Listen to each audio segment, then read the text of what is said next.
OMG, OMG, OMG. I can't believe we hit 35K on YouTube. I'm so excited, and I just can't hide it.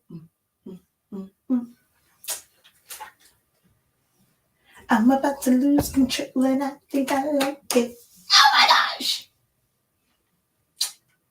Hello, hello, hello, everyone. This is super cool. Like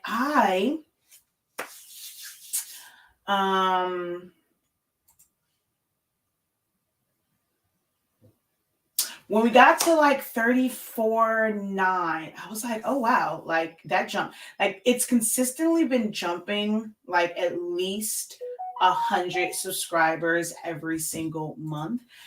And when it jumped, I'm like, wait a minute, it's been less than a month. And we had 278 new subscribers in under a month. I'm like, fudge! That's so freaking awesome. So freaking awesome. Hold on.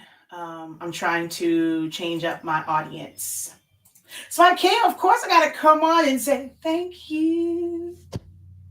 I want to say thank you. Oh my gosh. I'm super, super excited, y'all. I am super excited that we hit 35K on the TubeU.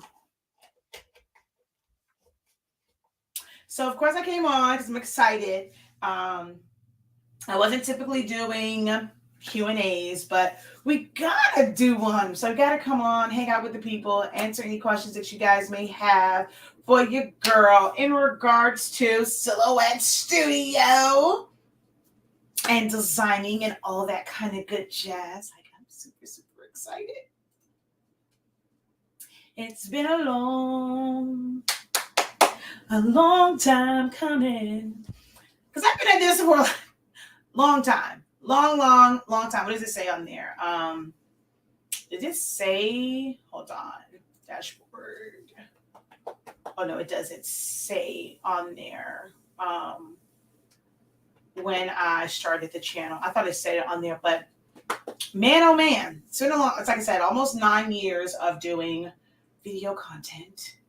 And we're just now hitting 35. I mean, I'm grateful for it because it was a slow crawl before. And I was like, was this all in vain? Like, I'm on here all the time and they don't like me. Actually, I never thought that. Never thought that part. Being very, very dramatic in saying that. But, you know, the numbers were a bit concerning. I've learned, it took me a while. Over the past year, I've learned to not stress the numbers because I know that the information that I give out, regardless of what that subscriber count says, I knew that the information was valuable and it was helping people. So I did not stress, or I really try not to stress over the numbers. And over the past year, it's really been that way to where I'm just, you know, I try and block it out. And I've been seeing like the consistent, like just jump. Especially since I like stopped doing a lot of content. Like I wasn't going live, you know, a couple times a week, sometimes a couple times a day, but I cut that back. And I really thought that was going to hurt me. But I was determined to set some boundaries and, you know, with limiting the live videos, I needed to make sure that it was, you know, it was beneficial for both parties, myself and like those who were receiving it. I didn't know if I was giving out too much information, if it was like information overload, but I am glad to see that even though I'm putting out less content, it's actually not hurting my platform because I was so worried about that. I just thought that we were going to be stuck at a certain number until January 2024. when I plan to like really get back into doing content and stuff like that. So it's amazing. And I was actually like, so this morning I wasn't at 35 yet. So there were a couple like new subscribers because I was checking a video this morning and it was still saying 34,900. So I got somewhere between, like, I don't know like what the number was, but because right now I'm sitting at 35,014. So that means I got at least 15, let's say probably anywhere from 15, 20 people within like today, within the past couple of hours. Because when I first went on, because someone left a comment on a video, I wasn't at 35K. And then I just happened to refresh. I'm like, wait, it jumped to 35K. So I'm super, super, super, super excited. All right. So, oh, wait, let me pull this back over here. My microphone was like super, super far away. Hold on.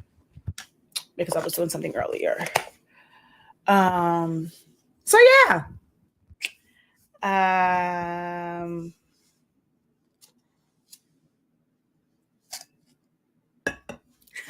She said they were on the low. They got your info and crawl back in the shadows.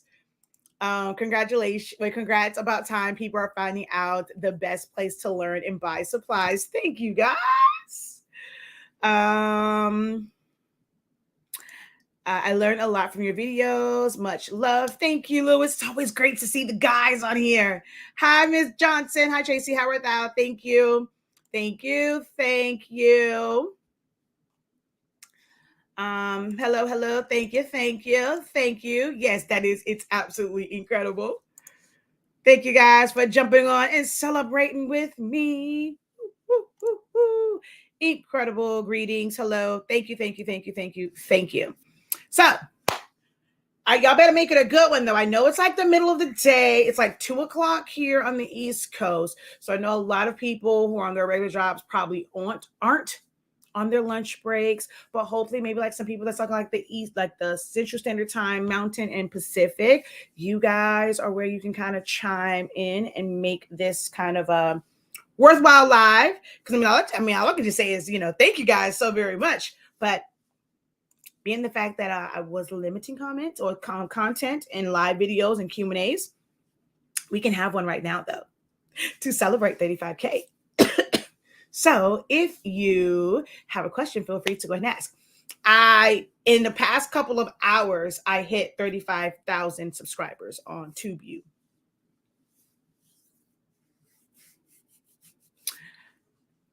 Don't be boosting my head up. I cannot see. It's like the certain notes come out in the right, cadence, in the right way certain times, but I'm definitely not a singer.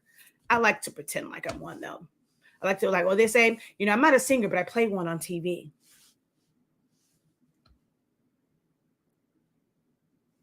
I'm on my lunch because I like taking late lunches. Okay. So what do you guys have for me? I am here.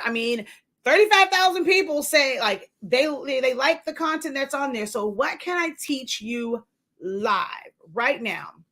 Even if it's just one person that has a question about something that I can teach you live.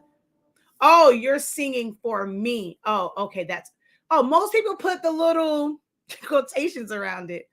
Because, I'm always trying to sing and, make up a song on the fly.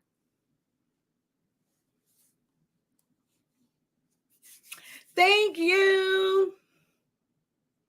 Now we got to get these. Well, I can't say that. Like one of the benefits of hitting like 10K on TikTok is you can do like you can group it together and do like what's the words I'm thinking of, like playlist. But I don't put enough content out there to really need a playlist. But that's one of the benefits of finally hitting 10K on TikTok. And at first I was trying to get there, but I'm like, I don't even put enough content out there to worry about things being in playlist.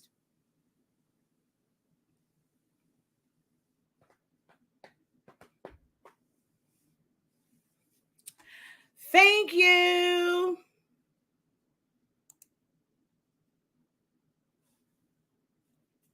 Hello. hello. Welcome to all those who are joining over there. Thank you guys so much for the likes.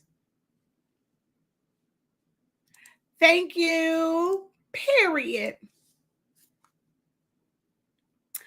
I'm making a shirt now and use tools I learned from the professor. Awesome. What type of shirt are you making? Like as far as like design theme, and then also which method are you using?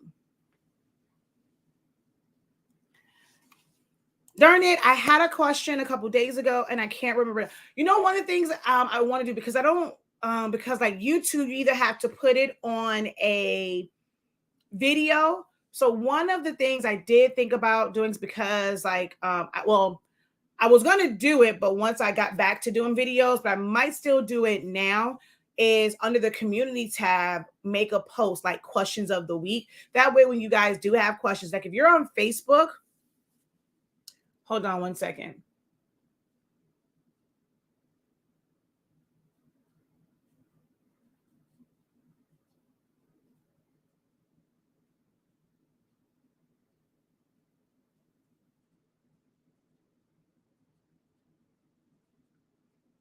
Oh, I didn't even realize that that was a shared one. But anywho,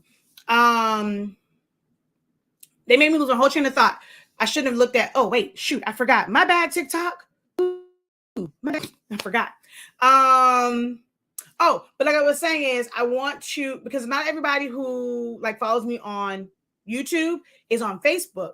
So if they have like a question, like you have to either find a video. So one of the things I want to do was like the start of every single week is put out the questions, like one in the community. And that way people can drop their questions so that you don't forget your questions. And then when I have an opportunity, I will go through and answer them. So I do want to get, I really wish at some point I would, be blessed with one. I don't need another 12-inch cutting machine. Right now they don't have the 15-inch out. So I want to get the 15. And then also right now, even if I did want a 12-inch one, they only have the black one to my understanding, and that just wouldn't work with the rest of my machines. So I'm waiting for them to come out with the standard like white one. And then I want to get the 15-inch one just so that I'll have a 12-inch. I have my 24-inch Caesar. I mean, I do have the 16-inch Solo, but that thing is up there in the closet. Like I don't really. So I plan to get the 15-inch. I really wish I could. I mean, at this point, I think I deserve to have one sent to me, but I know that's not going to happen. So I'm just going to have to spend my money on it. And once they come out with the 15-inch, then I'll get it.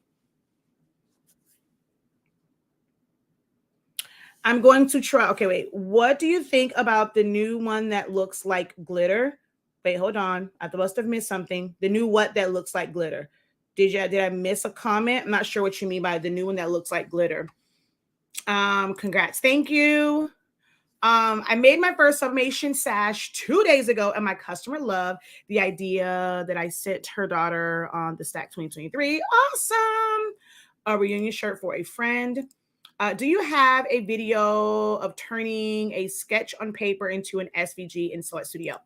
So if it's on paper already, my recommendation would be to make a copy of it. So when you make a copy of it, take the density, like I'm not sure like which copy machine you use, but a lot of them you can change the density on it so it doesn't come in so dark. Take a Sharpie, resketch over it. Then you have to bring that into Silhouette because you want that line as dark as possible. If it's a sketch that's just done in pencil or just with a thin pen, it's not going to quite pick up. So you want to make a copy because you don't want to ruin the original, and you want to go over that with, depending on how it looks, if you can use a fine tip or the, because you have like the little tip, chisel tip. No, that's the chisel's the big one. But the different Sharpies, go over it. Then you want to scan that. Once you scan it, because you're going to have super bright white paper, and then the black trace, it's going to pick up on the black when you do the trace, and then you'll be able to trace it and turn it into a vector.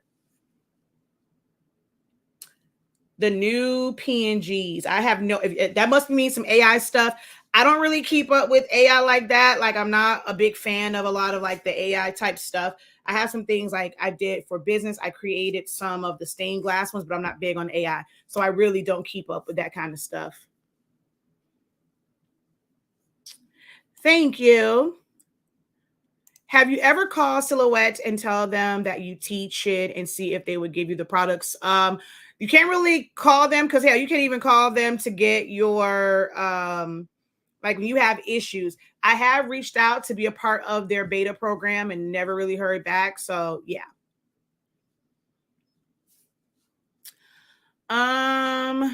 But trust me, they know I exist. And my contact information is everywhere they ever want to get in contact with me. Is there a way to get more storage in the Silhouette library? No, there is not. As far as on the cloud. Now you have an infinite amount of storage space on the local side, but on the cloud side, you only have 5 gigs.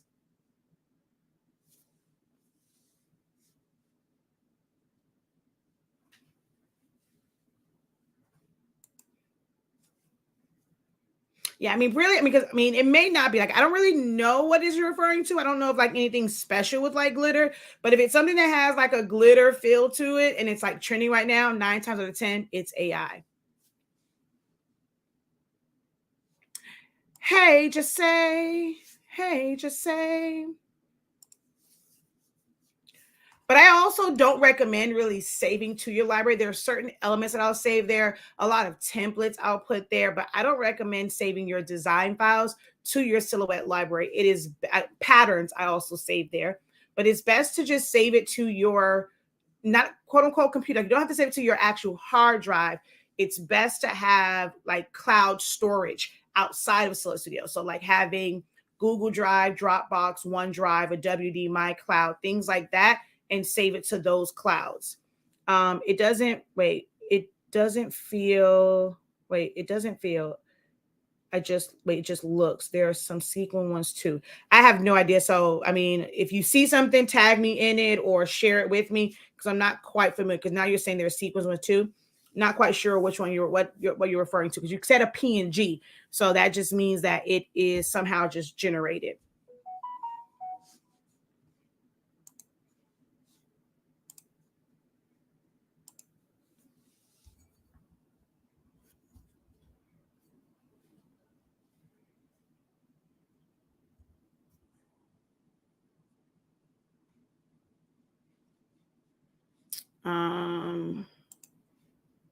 Oh, you know what? I forgot to share this to my group. So keep the questions coming, and I'm going to share this out. I completely forgot to share it.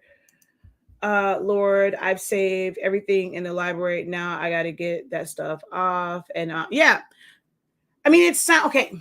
So hold on. Let me finish sharing, and then I'm going to answer because that's what happened before. I was doing all this stuff, and I did not share. I did not.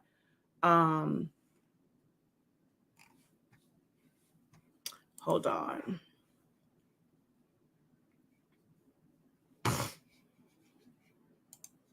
Let me share this out.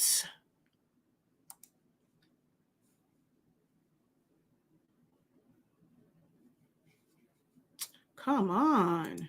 Okay, there we go. Share to a group.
All right, so copy, post. Okay, let me go look. Share again. More options, share to a group.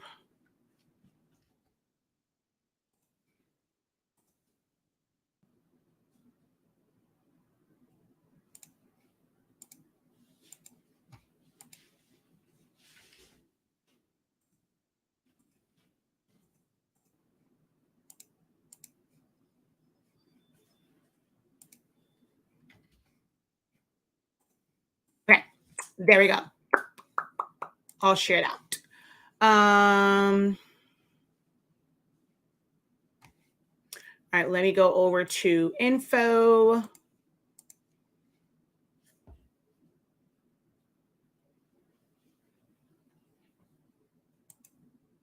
Oh, and then someone just said that embroidery.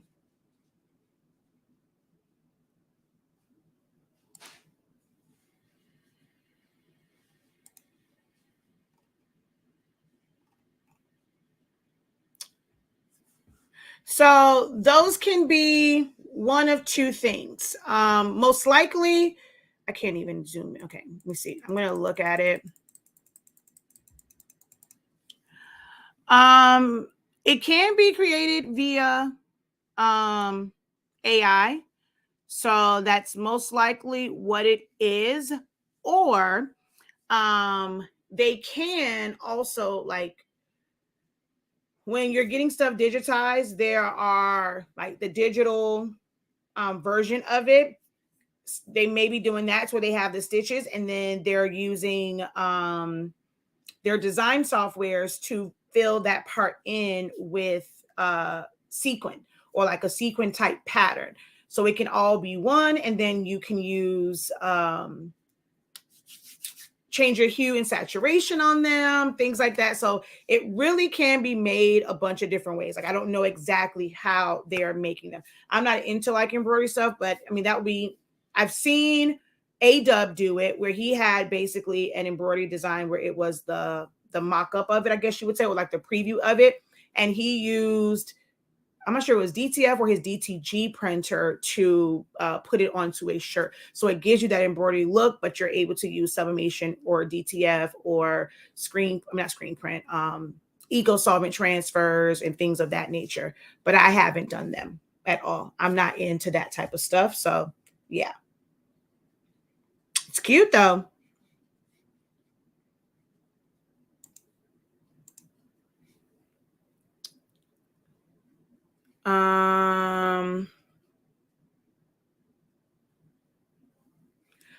We have a video on the channel on how to do a clean uninstall. I think I explained, I kind of broke it down. I think it was on TikTok. That's where you're going to have to go in. You're going to have to back up your app data, and then you're going to have to delete that one, uninstall Silhouette Studio, restart your computer, and then reinstall the version and do it that way. So you'll have to do that's why I said back up your library first, because once you do that clean uninstall and you delete that program data file, it basically erases everything. It will have no memory. Make sure that, I think in the video I talk about, make sure that you deactivate your upgrade so that you don't lose that, because once you clean uninstall, it's going to still be attached to that. So you're going to lose it. So deactivate your upgrades, and then you follow the video where I go through and I tell you how to back that information up in case you need it. You may not need it.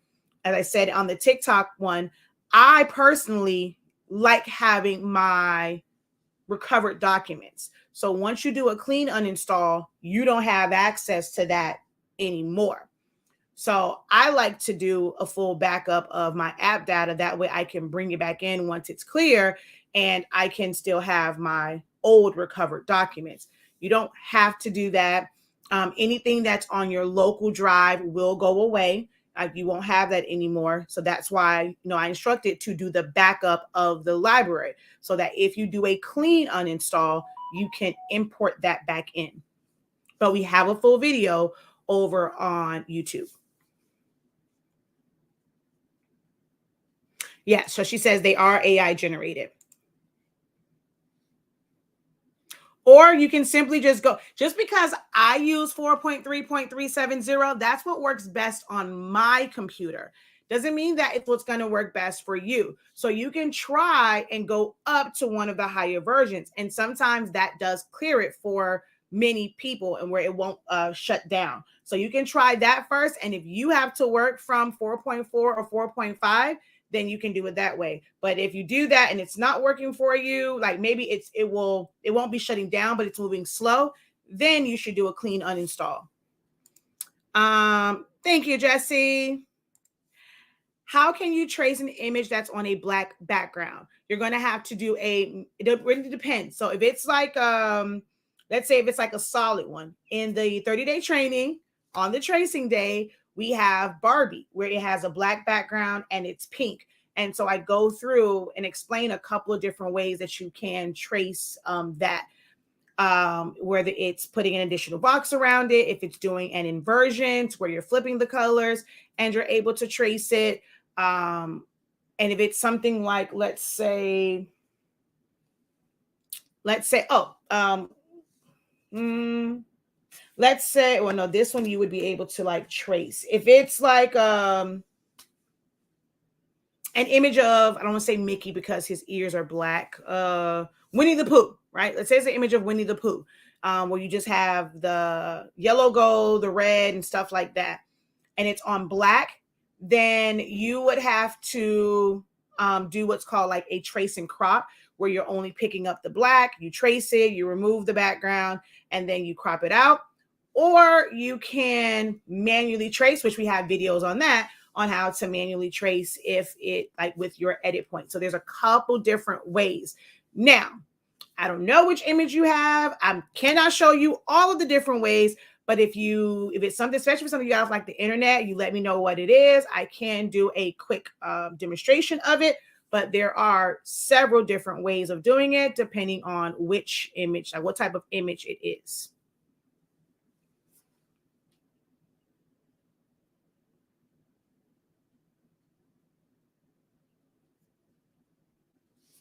Yeah, I mean, she's saying just wondering what your opinion was. Yeah, I mean, stuff like that is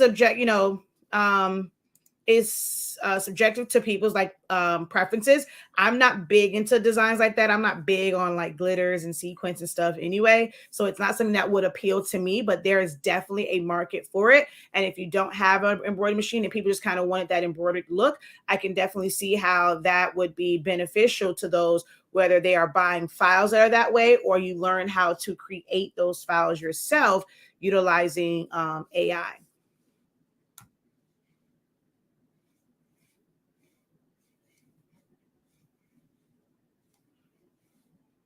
I'm still, some people are liking just typing in prompts. To me, that's just not designing, doing the whole prompt situation. So I'm just, for me, I'm not there yet. So my mom keeps trying to get me, oh, Shakia, everybody's doing AI. I know, but I've never been that person to kind of go with the trend. I'm a designer. And a lot of graphic designers, like, we're like, okay, that's for y'all who aren't really designers. I like going and moving around a mouse and creating the things that I want. So if there was like a background, if I really want to do that, I would probably do it the regular way where I am creating that. I'm creating that look with a digitizing program.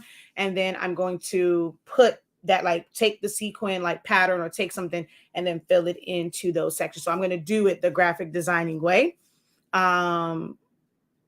But that's kind of where I'm at. Like right now, I'm not like whoo over like AI, but people keep bringing it up. So I do like a little bit here and there, but I'm not about to change up like my platform, how I teach, because for some people, that's a whole business, teaching people how to write prompts to be able to generate these images. Some people are excited and they just get caught up in the creation of the AI generated images and they have no idea how to use them. They're not using them in any way, shape, or form. They're just making a lot of posts with them, and it's just art at that point. I create to be able to put it on something to make me money.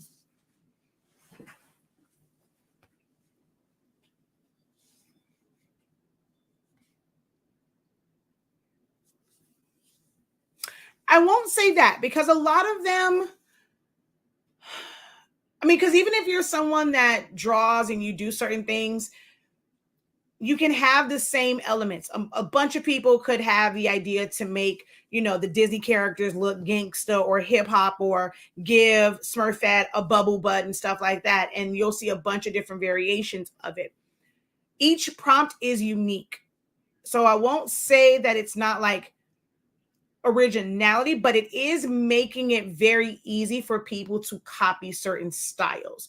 Whereas if someone was this is like nothing new. Like some people have gone in and they've done it through Photoshop. I remember one of my favorite ones is the Pink Panther. And he was like decked out, him and his girl, like real decked out. There was one before of Tony the Tiger and things like that. And someone did that utilizing Photoshop and, the Photoshop skills. So you didn't see a lot of those. You had to when you saw it, you knew that it came from that particular person. But now someone will see it. It's like, oh, you did a pimped out Mickey. Let me do one. Oh, you did one with the Dolphins. Well, let me do one with the Jets. Let me do. So in that part, I guess there's really no originality in it, because the moment someone sees it, they're going in, they're typing in, trying to figure out that prompt to get something that's similar to it. They keep saying that it'll never be like two of the same. But if you got hundreds of thousands, millions of people putting in damn near the same exact prompt, it's only so many pictures that you can pull from, and it's only so many ways that you can set it up. So people are going to end up with very, very, very similar images. So I guess in that part, it's no like real originality, because they're making it easier to copy what someone else did. So I know I see a lot of people, I saw in craft groups, it was this one thing where it's someone sitting at a desk and like they all to me look exactly the same. I'm not sure if they use like the same reference picture, but it's like you see the back of them, and I guess the prompt was something like a chaotic desk or office with a printer. And it's so funny because some of the printers come in like this, and then some of them are like really, really big. I've never seen a Cricut machine that's like when you think about the proportions of a Cricut machine, some of the machines that it's putting on there, I'm like, I'm gonna need y'all to learn how to use the liquify or the warp tool. I need y'all to stretch that machine out, because ain't no Cricut this narrow. So that part is always funny to me when I'm seeing people put like items that like what they should look like and they look nothing like it. It's always funny to me. So many people are doing. I saw that trend going. I'm actually, you know what? I guess you're right. It really isn't any originality, because I'm actually sick of seeing the ones with people sitting there and it has like the neon lights. I'm actually tired of seeing that one, because I'm in so many craft groups. You're seeing the same trends over and over and over again, and people are using the same prompts. Like if they had to sit there and go mouse to screen and actually make it themselves, you wouldn't see that many of them. So now it's like, oh, well, what prompt did you use to get that, whatever? And people are just posting the prompts and they're just going in and just putting that back in and getting their own version. And I'm like, it's literally all the same. Half the time, like most things with AI, they don't give you the correct spelling. So if you don't know how to go in and correct it in Photoshop, then you're going to have really cool art, really cute girls and guys and stuff like that. Really cool backgrounds with misspelled words.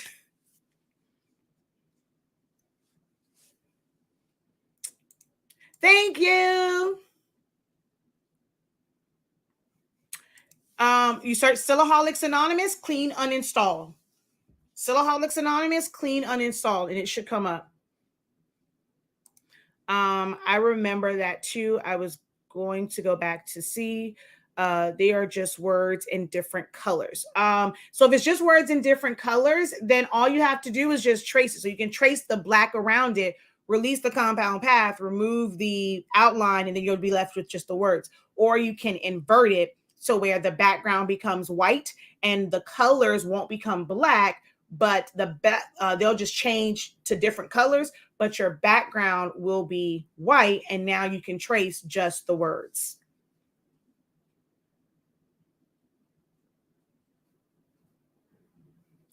Very true. Very true. It can create things that are not true. Like I saw this recent one where I'm like, Donnie Monty would love if it was like a car seat. It was like this big old dinosaur head with the car seat in the middle. But of course, it's humongous and it's blocking any view, like if you're a parent. But the concept of having like this one that was closed in, like a dinosaur, knowing that my kid loves dinosaurs, was actually pretty cool. I made a few of those. It's hilarious. You're welcome. Thank you.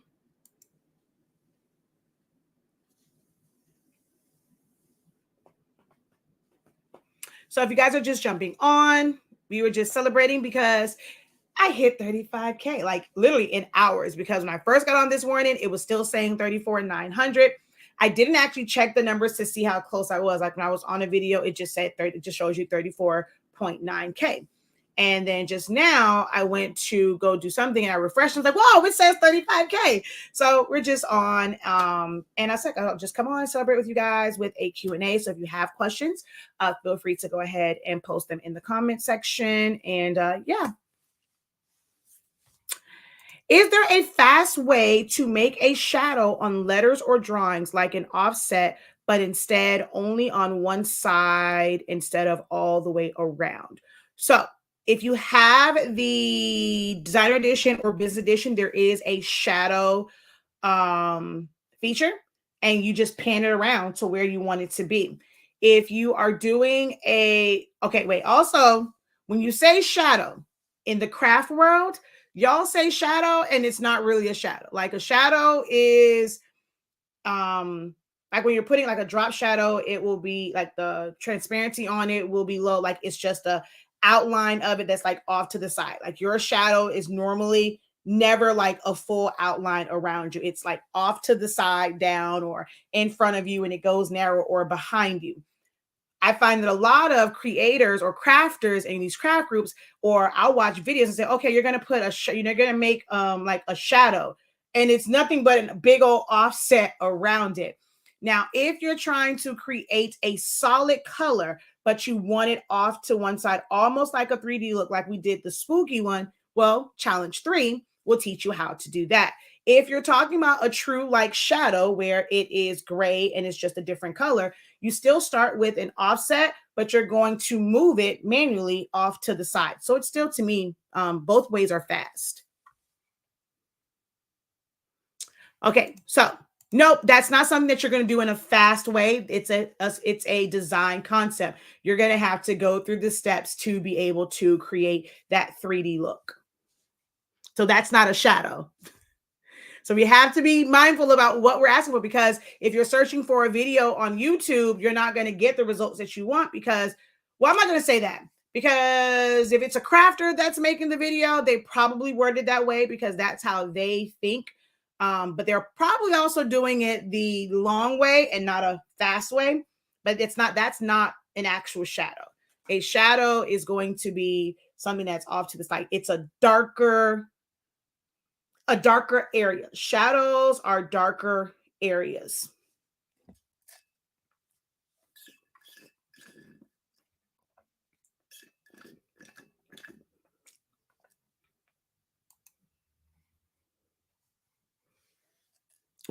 I mean, for the most part, yours are pretty fine. Like the only thing is, I'll go on this one. Hold on.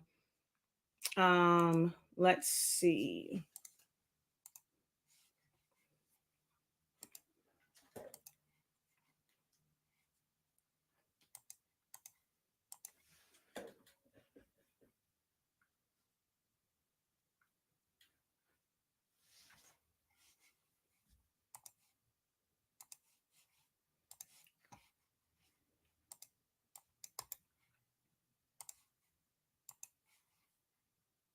So of course I have to make this machine, set it to Cameo. I'm going to set this to 8.5 by 11.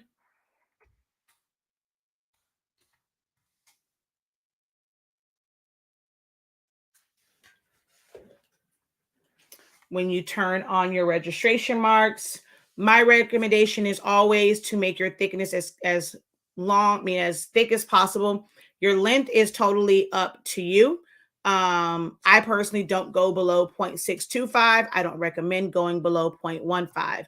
But when it comes to print and cuts, the only thing, like why yours did not, like it will register, but you had issues. This area right here is the area that you cannot put anything in here in that space. You cannot put anything in the hash area there. You cannot have anything here, which means you're going to have less stickers on your page. For what you were doing, because it is just straight cuts, it is actually a lot faster, a lot more efficient to simply put them on the page and use a paper trimmer or use scissors or use an X-Acto knife and a straight blade to cut them down, because it's just straight cuts. You only really need to use print and cut if you have something that is contour, something that is a very like unique shape. It's not a straight cut, curves, things like that. But you are going to be limited now in the number of prints that you can do, because you have to avoid these areas. So that's like the only other thing when it comes to print and cuts, is to avoid being in these areas. So let's say I'm going to put this like, I'm going to make this small like this and make a couple of duplicates. Okay, that one is too.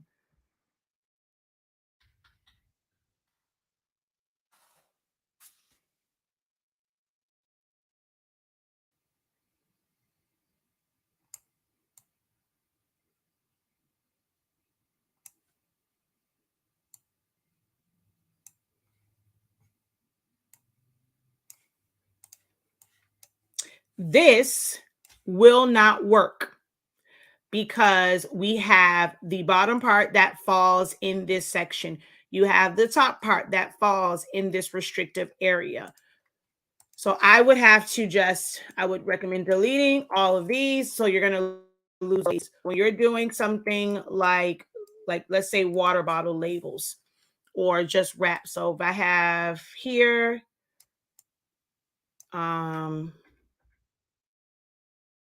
I would only be able to do 1, 2, 3, 4 on this page, whereas without the registration marks, let's see, can I fit 6? Well, at least I would be able to get 5. Actually, I would be able to get 6 of them. But with the registration marks, I can only do 4 that's going to fit in that middle section. The other thing is, if I want print and cut to completely do it, the parts that are outside of the cut lines also will not cut. So you would still have to manually cut the ends of it. So that's the only thing. With everything else, I mean, you did it correct. I mean, you had the cut lines. If you had it set to cut edge so that it's just cutting around the edge, that's fine. But for what you were doing in that particular post, it's best to cut them out manually and not use print and cut. Besides, loading the paper onto the mat, taking it off, like you could have cut probably 3 sheets in the time it takes you to load the mat, make sure it's on there. If your mat isn't sticky, you got to tape it down. Then you got to hit load. Then you got to go to the computer, tell it to send. If you have version 4, version 5, you're using the auto blade. Every single time you send it to cut, even if it's the same exact settings, it has to tap, tap, tap, tap, tap, tap, tap. Then it has to move over. It has to go and cut it, move to the next one, da, da, da, da. All of those steps, you could have used a paper trimmer or an X-Acto knife to cut those out and be done a whole lot faster.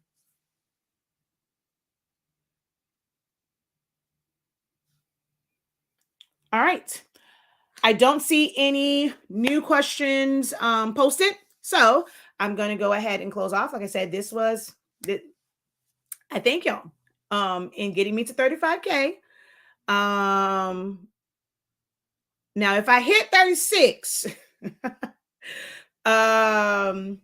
before, well, I think I should be able to hit it before the new year. I mean, maybe not. I don't know. It's 1,000. If I end up getting this like big jump to where I can hit 36 before the end of the year, that'll be absolutely freaking awesome. I'll give you guys another Q&A, but y'all should take advantage of this because y'all don't get Q&As over on TikTok and YouTube anymore. But since y'all are at 35K, I figured I'd go live and do a Q&A, but we're on restrictions because there's never really a lot of engagement with the Q&As. It's like y'all come on just waiting for, I want to learn anything. I learned something every single time. But when I do these, I'm teaching. You'll learn from questions. So if there are no questions, there's no learning. There's no knowledge to be given. I'm no longer just kind of freely given unless it's something that's going to benefit our business. I'm talking about our products and things like that. But just Q&As, yeah, we've limited those on these platforms. I use the regular manual blade. I cannot stand the auto blade at all. I just use the regular old blades. On my 4, it has to, of course, go inside the adapter. But that's the ones that I use. and you have to manually adjust it to the number yourself, but that keeps it from tapping every single time that you send a cut job. So if we reach 35, I will do another, I mean, not 35, 36. I'll do another Q&A. If not, Q&As will be back like in full force in 2024. I hate the Auto Blade too. I never use it. Yeah. They're kind of pointless. That tapping drives me absolutely bonkers. Absolutely bonkers.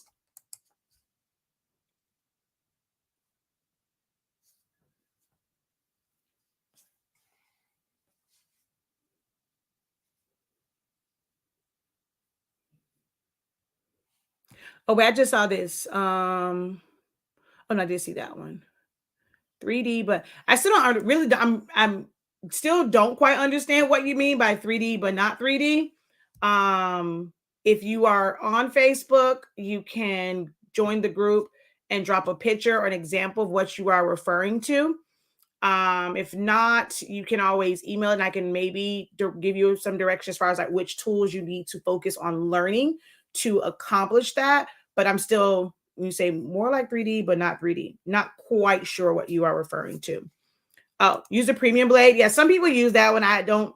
I have one. I've used before. I'm not seeing like a major difference in the way that it cuts for what I cut. So depending on the items that you're cutting, maybe that premium blade will give you slightly different results. But for what I do, doing a premium blade doesn't change anything. No, I do not. That's pointless to me because it doesn't fill it in. It's only going to search. That's only going to do the outside. If I needed something done in the middle, you'd have to use a sketch tool and that'll take or use a bunch of internal offsets. So that to me is kind of like pointless.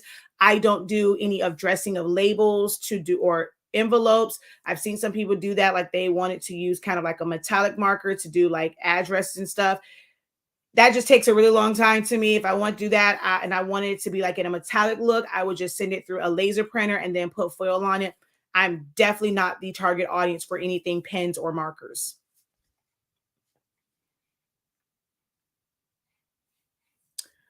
When I work on silhouettes, I constantly have 1,000 questions. When you go live, I no longer know what I wanted to ask. I guess I need to organize myself better, write them down, but I will, even if I don't do a live video, I'll make sure that I make that post and pin it to like the top of my community on YouTube. And at the top of groups, like every single week, have that post for questions so that you guys don't forget your questions when you have them. But I do encourage you guys to write them down. You can send it to the professor at hsink365.com. If I'm not mistaken, I do believe it is also in the description of this video. Let's see. Yep, it's on there. So if you look in the description, it says contact us at, and the email is there. Yeah, I'm definitely not the target audience for anything pens.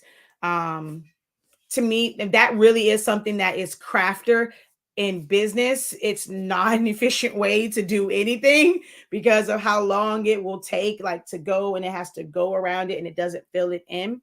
So yeah, I'm definitely not the target audience for that. But some people love them. Some people live by using the markers and the pens. They do like different sketch things. I'm just not their target audience.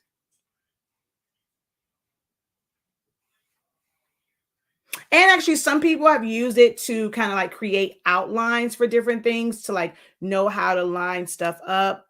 But that again, that's still not my area where I do a lot of designing in. I like things I can print. Henceforth, the name HS Ink, and everything that we do has ink in it. I love anything that I can print.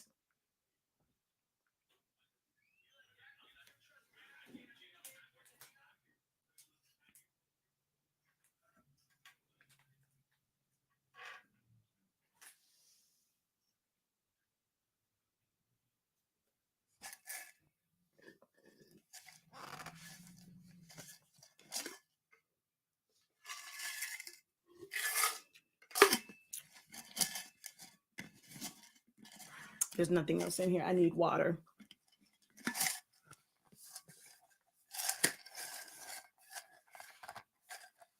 All righty.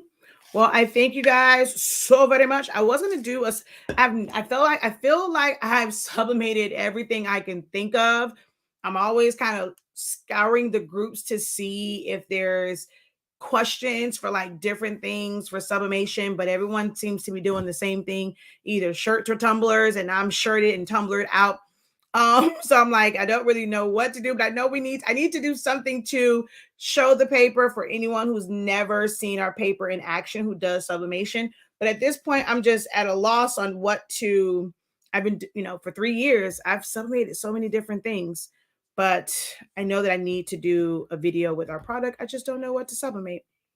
So I'm going to go figure that out, because we are now on November 2nd. And I said I was going to start the month off with a demo video, and I didn't. So I'm going to go figure that out. I shall talk to you guys later. Once again, thank you so very much for the love, for sharing, sharing out videos, recommending it to others, for subscribing. If you have not subscribed yet, go ahead, hit that subscribe button, add to the subscriber count. We hit 35K, which I really feel like we should have hit a long time ago, but it's okay. We're here now.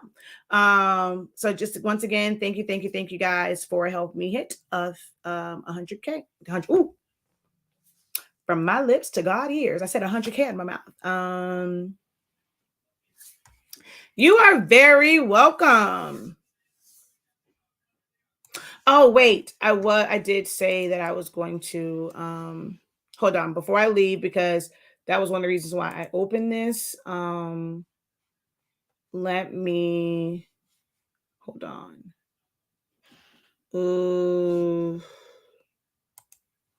Yeah, I'm not going to hold my, it's not that, like 100, like all you get is the plaque. I can make my own plaque.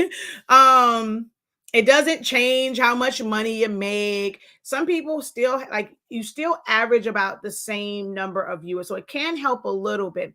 But I know people who have channels with 100K, yet people still don't check the notifications for when they drop stuff. It's like, if you're not, especially someone in like doing what I do, where it is not like a podcast and it's like you're always looking like to see the different guests and stuff, or like the Terrell show, one of my favorites. Like, you're going and you're checking for it to see who the new guest was. Like next week, he has literally every real member. That did not come out right.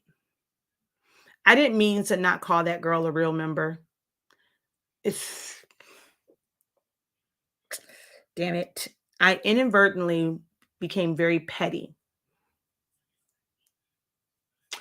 But he has all the members of Destiny's Child up next week, except for Beyonce and, damn, what the hell her name is? Farrah. So Michelle was on a little while ago, so he's going to air never before seen moments from that one on Monday. Then Latoya Luckett is on Tuesday. Latavia is on Wednesday, and he's ending season 6 with Kelly Rowland.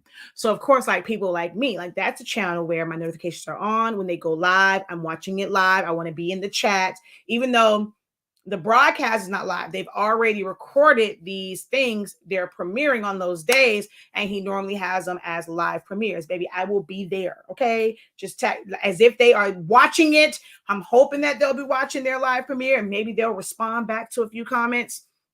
So channels like that, I'm always looking for what was new that week. Hardly Initiated, Aaron on Demand.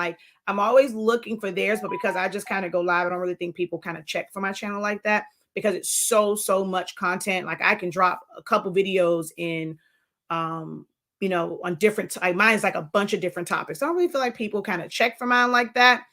But I watch certain people's channels, and even with 100K, 200K, they're still only capturing about 10% of that viewership. So you'll watch a video, and within the first 24 hours, first week, whatever, they've only captured it only shows 10%. So that can help, because the way YouTube works, you really only get paid for like per 1,000 views. So when you're not really reaching 1,000, like you're not making any money, you're getting like cents on the dollar. But when they're able to get, they have 100,000, even if they only get 10,000 views, that's 10 different times, like whatever that amount is that you receive, you're getting that time, 10 different times, or times 10. Whereas with lower numbers, you're not quite hitting those strides. So that would be the only like benefit to having 100K, is hoping that at least 10% is that they're watching, and that can help your numbers. So the lower it is, if you don't have consistent viewership, the higher subscriber count just helps with like at least hitting 10,000 views or 1,000 views or 5,000 views. That's all it really helps with, because people with like channels with 1,000,000 subscribers, yet a video can only get like, some will have like 20,000 views, 10,000, some of them are low thousands. That would be the only like true benefit, I guess, to having 100,000 and that little plaque. I don't feel like it validates any of my information. To the young lady, ooh, I gotta look and see when that video was. The young lady that said, "You only have 30,000 subscribers."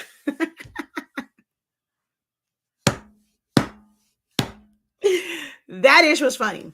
All right, hold on. Let me find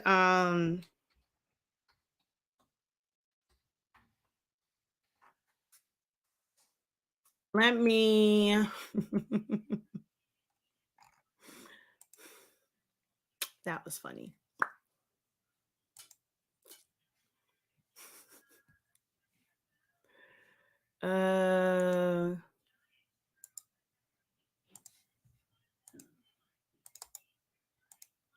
Okay, that's not a true PNG. Oh, that's definitely not a true PNG. I can tell that's not. Yeah, I knew that the circles on that was way too big to be a true PNG.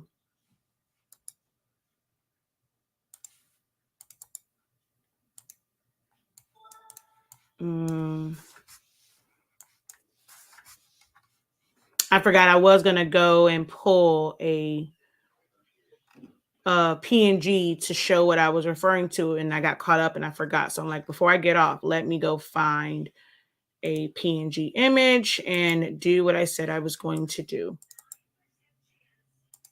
Okay, perfect. There we go. There's one.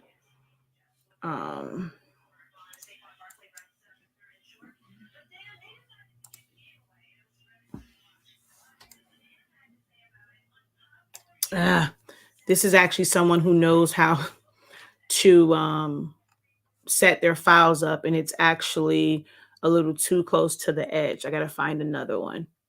Someone who actually set their file up correctly.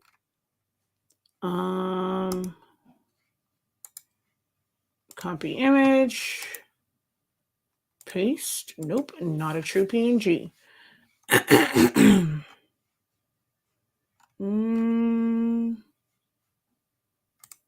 Let's see. Nope, you have black around the edges, so that's not gonna work. That's definitely not a PNG. Why do you come on here? It's like not even a PNG.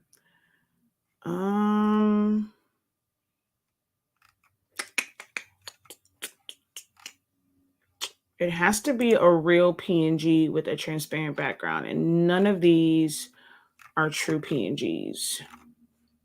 When you bring them in, they have the white and gray backgrounds, which means they're just not true PNGs.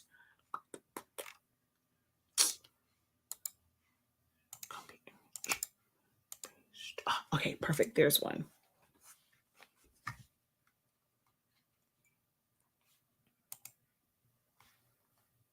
Oh, no. Add to stage. Okay. Let me flip y'all around.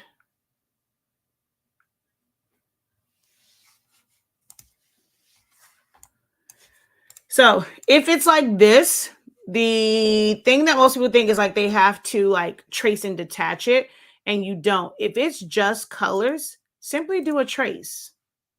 Don't worry about trace and detach and removing the black.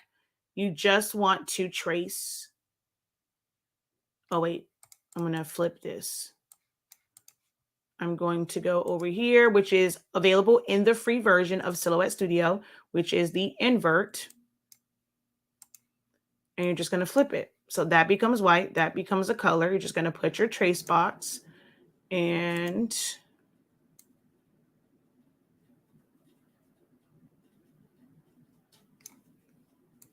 you're going to trace. And you now can fill it in with color.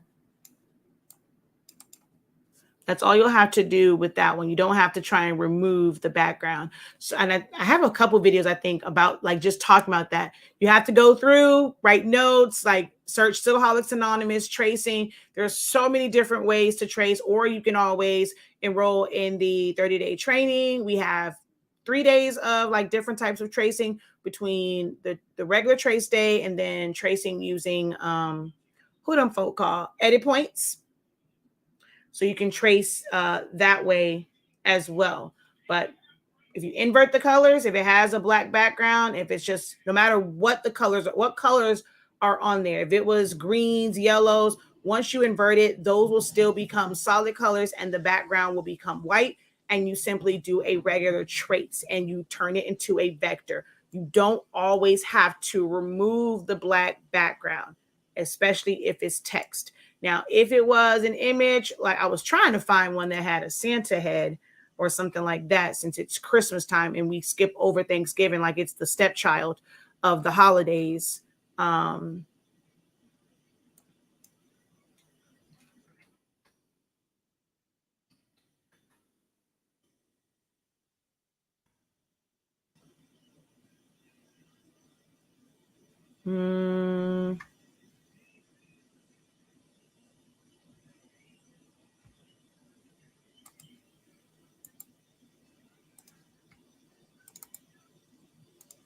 Nope, not a true PNG. I was really hoping to find a true PNG that had a black background. Nope, that one is not. Even though you put PNG, it doesn't come up that way. So,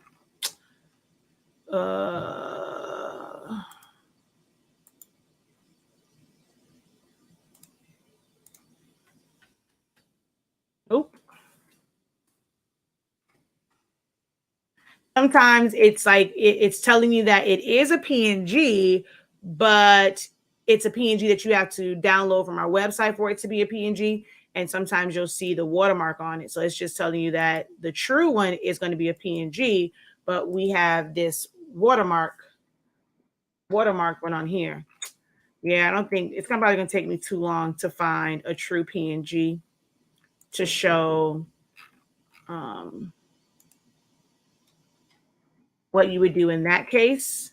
So unfortunately, I won't be able to demonstrate that, but I have it in the 30-day training, how to do manual tracing, and a couple different ones where if it's a darker background, I demonstrate what to do with that. So 30-day training, was it day, I think, is it day 12 and 13 that are tracing days? I'm not sure.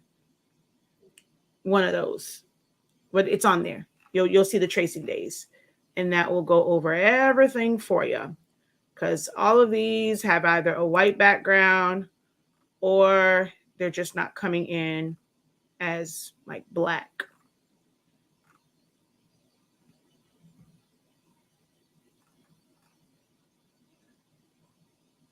Nope.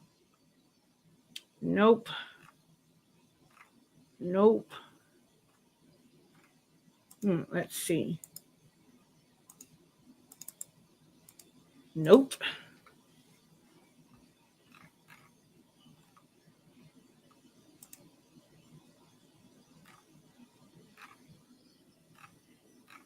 Yeah, probably not going to be able to find one that's a true PNG. Nope. Checkerboards on, just so you guys know, white and gray checkers on a picture does not equate to a PNG. Oh, I'm not trying to go into Creative Fabric. I'm trying to pull it from the internet. It's not a matter of looking for a black Santa. I'm trying to pull it from the internet because her question was about removing a background from something. So I was trying to show the different ways, but yeah, I can't find. I'm just trying to open up different files for it to come in with the black background. Whenever you copy and paste from internet search, if it's a true PNG, it's going to come in with a black background because it's technically transparent.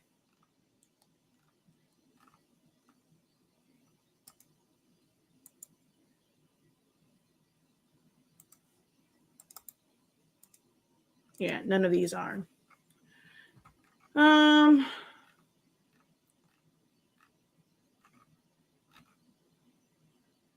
And some of these clearly say PNG and they're just not. They're not PNGs.